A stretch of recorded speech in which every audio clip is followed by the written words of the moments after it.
Pharmacy, St. Veronica Pharmacy, kag The Generics Pharmacy. Sa Victoria City, inyo mabakal sa St. Roque Pharmacy, Merl Vitra Drug, St. Anthony Pharmacy, 3JE Pharmacy, kag Grace Pharmacy. Available man sa Banwasang Manapla, kag mabakal sa Sherika Pharmacy, kag sa Chrismar Pharmacy. Gani, ano pang ginahulat nyo? Magbakal na sang Dr. Pinoy Squalene Capsule para sa imo ikaayong lawas. Sa lapit nga tiyanggi may mabakal nga Chucky. Amo nga kami ni Mami, sadya pirmi, kay inog snack time, pirmi may Chucky.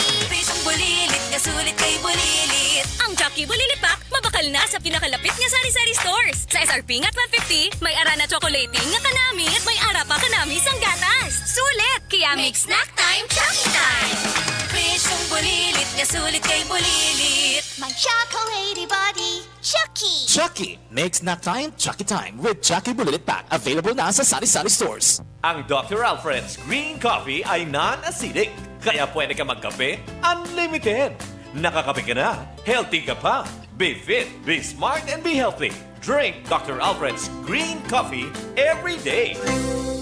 Itripayo. Ako si Gabriel, nagalibogin ang akong ulo kung paano magpaniwang kaya wala na tayo mag-exercise. Kilawan ko inom ang Ditribayo with BCO. Weeks ko pa lang kapag inom. Broadcasting Company. Sa balita. Komentaryo. Issue. Serbisyo publiko.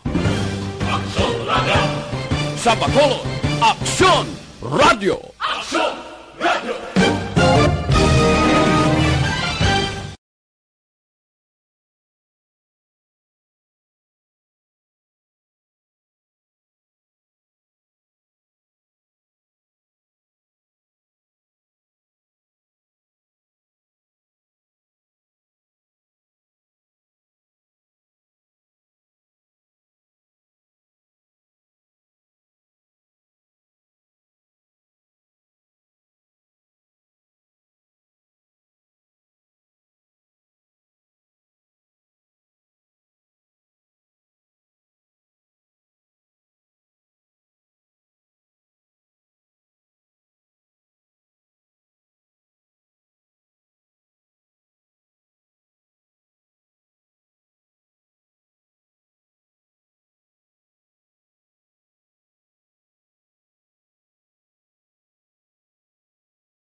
Aksyon! Balita Evening Edition.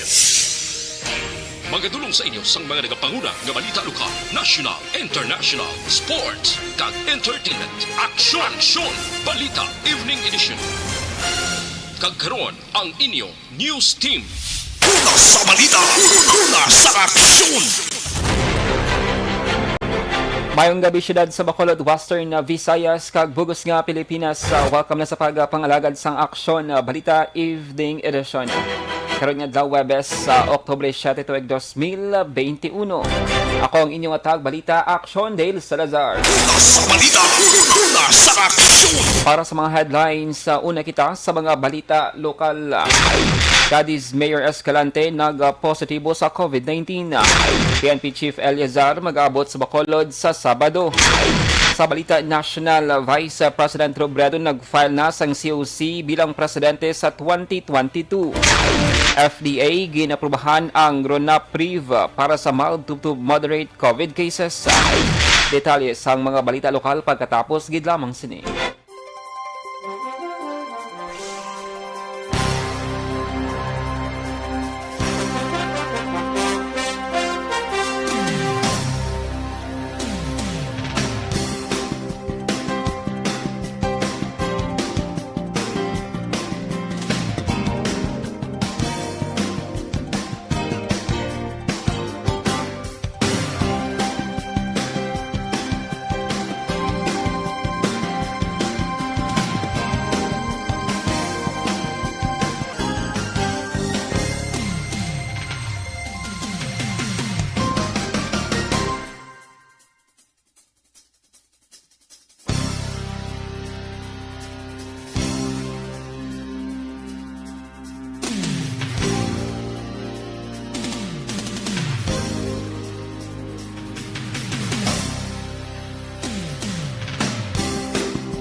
Philippine Standard Time lasay sa 18 kagkaron sa detalye na sang mga balita lokal.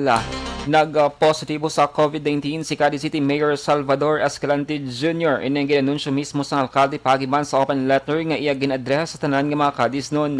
Suno kay Escalante, Miyerkules o kun kahapon Oktubre 6 sang iya nabato ng resulta sang swab test nga siya ang nag-positibo sa virus.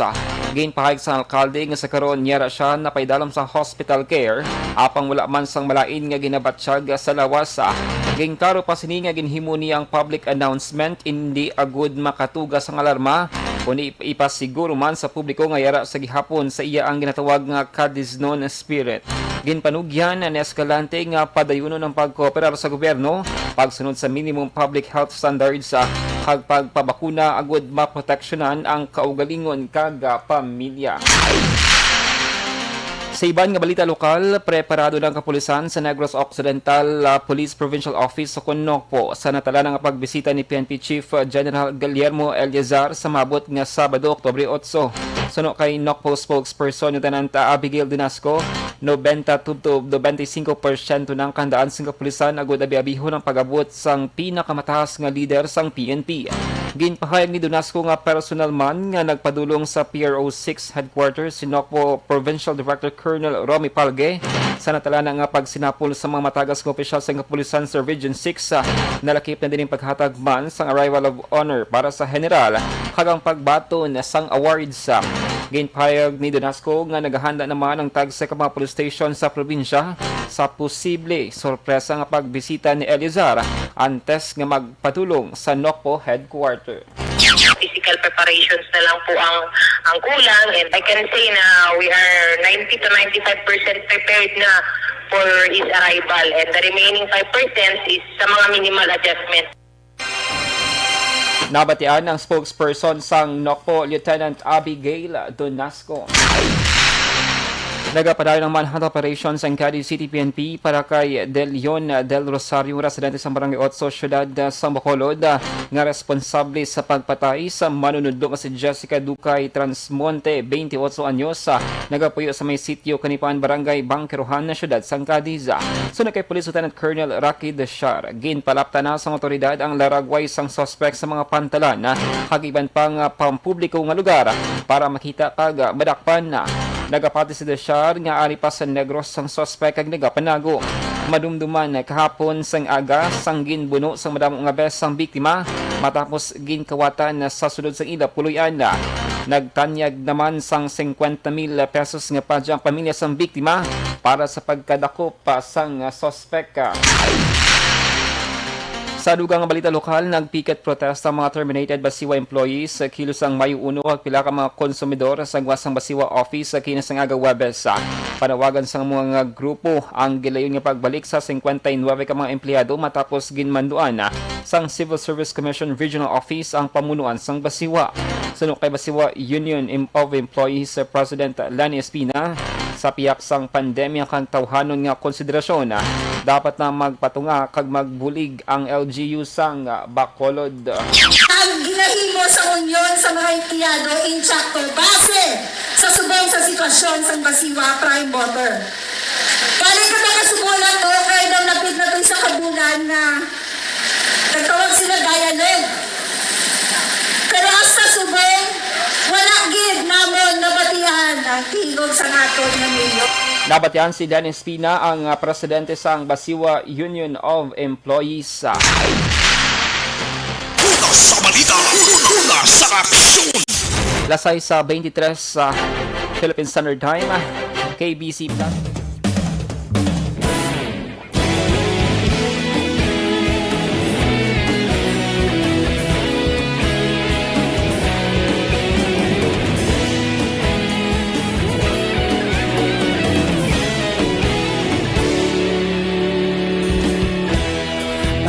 Pasimbanwa, mabugnaw nga hangin nagadapyan na.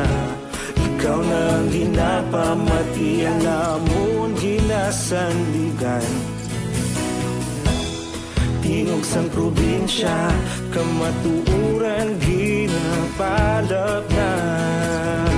Minsay nga may dala, paglaom kag kasan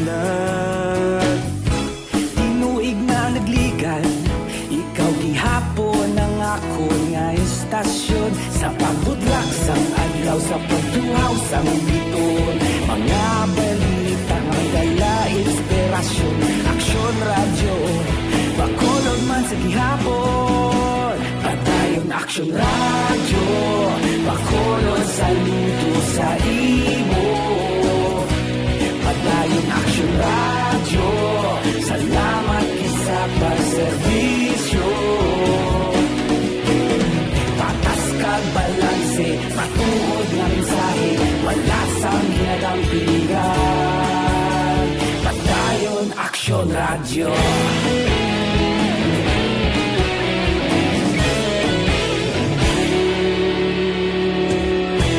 Pagkulong nun kag negrosanon, inyong pamatian. Stasyon nga nagapalaplag sang kamatuuran. Mabakod nga prinsipyo, reporter handa sa serbisyo.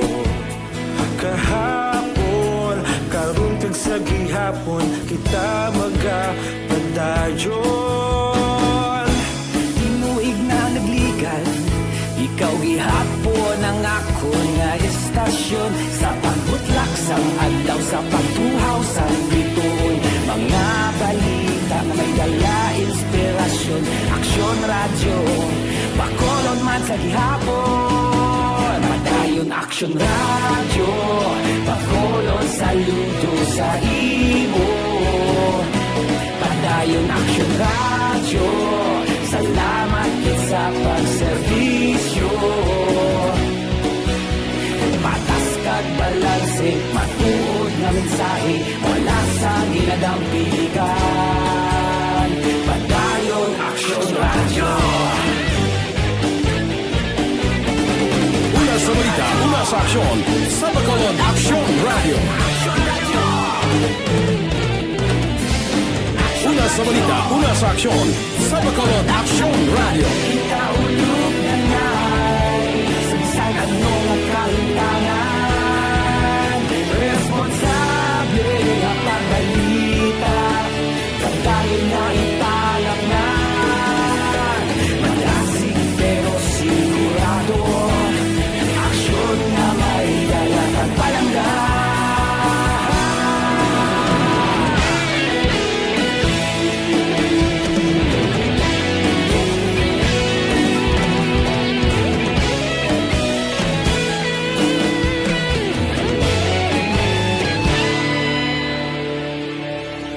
Padayon aksyon radyo, bakolod saludo sa imo. Padayon aksyon radyo, salamat gid sa pagserbisyo. Padayon aksyon radyo, bakolod saludo sa imo. Padayon aksyon radyo, salamat gid sa pagserbisyo. Patas kag balanse, matuod nga mensahe, wala sang ginagampingan. Padayon aksyon radyo.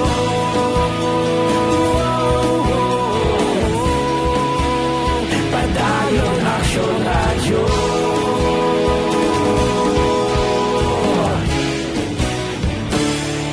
Padayon aksyon radyo.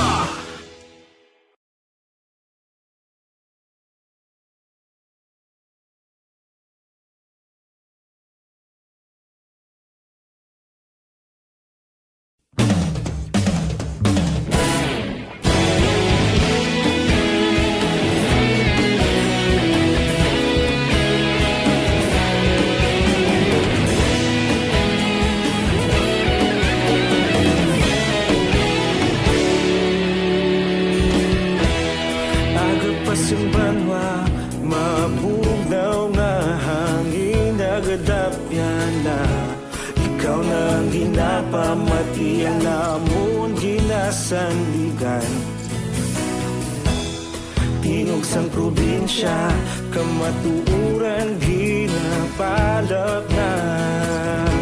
Mensahe nga may dala, paglaom kag kasanat.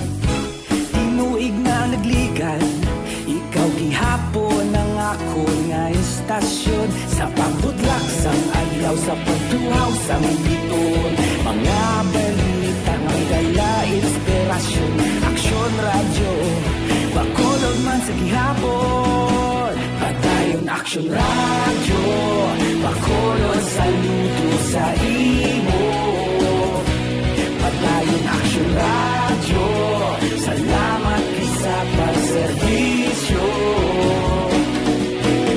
Patas kag balanse, matuod na mensahe, wala sang hinadang pilihan. Padayon aksyon radyo.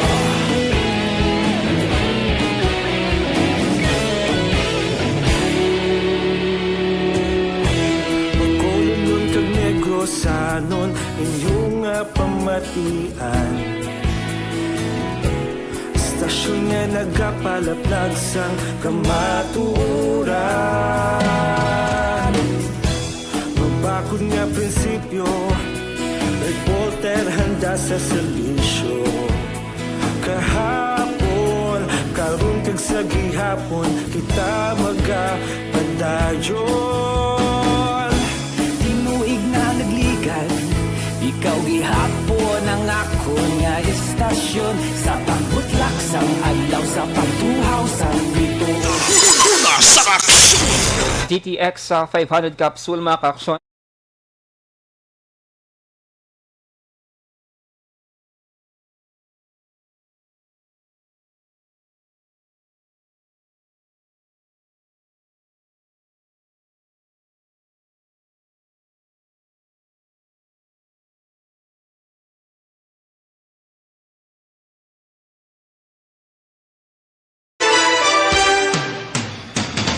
Sa detalye na sang mga balita nasyonal, ginanunsyo na ni Vice President Leni Robredo nga magapapili ini bilang presidente sa 2022 elections.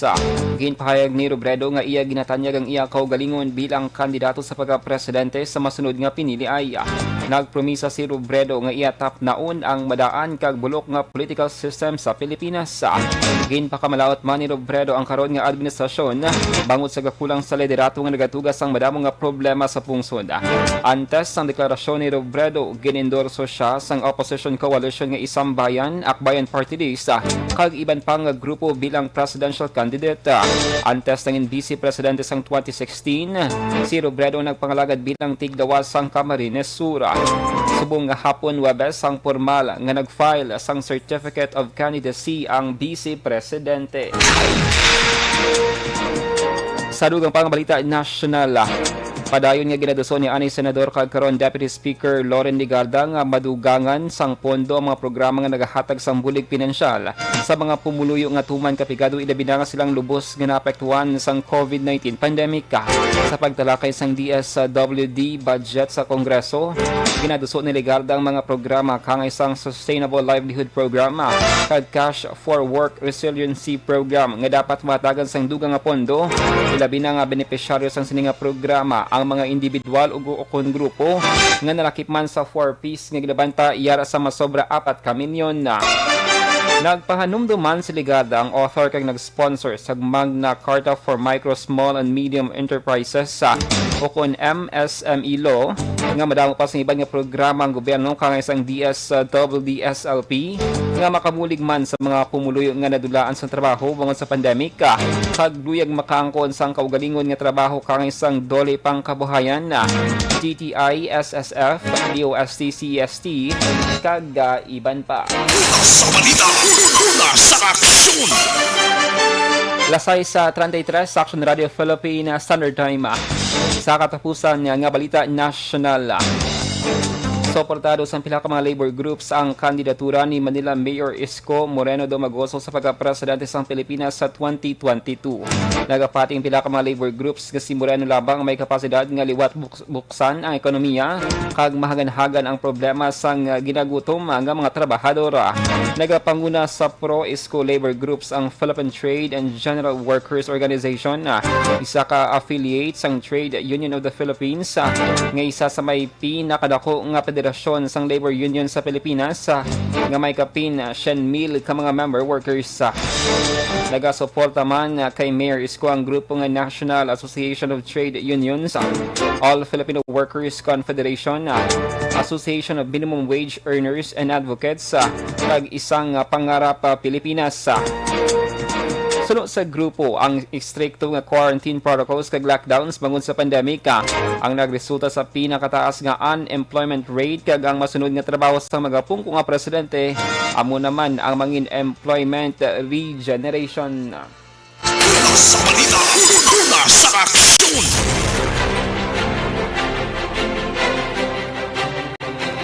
Lasay sa 34 Aksyon Radio Philippine Standard Time. Nagabalik-balik pa lang imo hilanat, nagasakit kag nagakatulang imo tutunlan nga nagaresulta.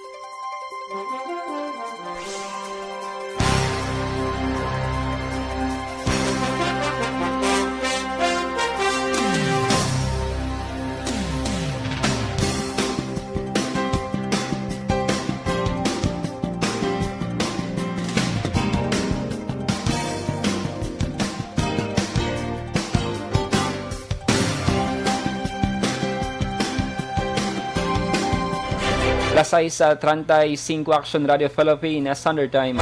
Inyo nabatian ang kapugusan nga mga balita sa Aksyon Balita Evening Edition.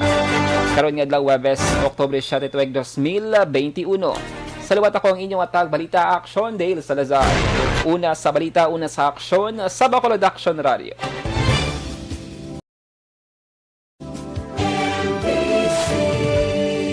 Manila Broadcasting Company. Sa balita, komentaryo, issue,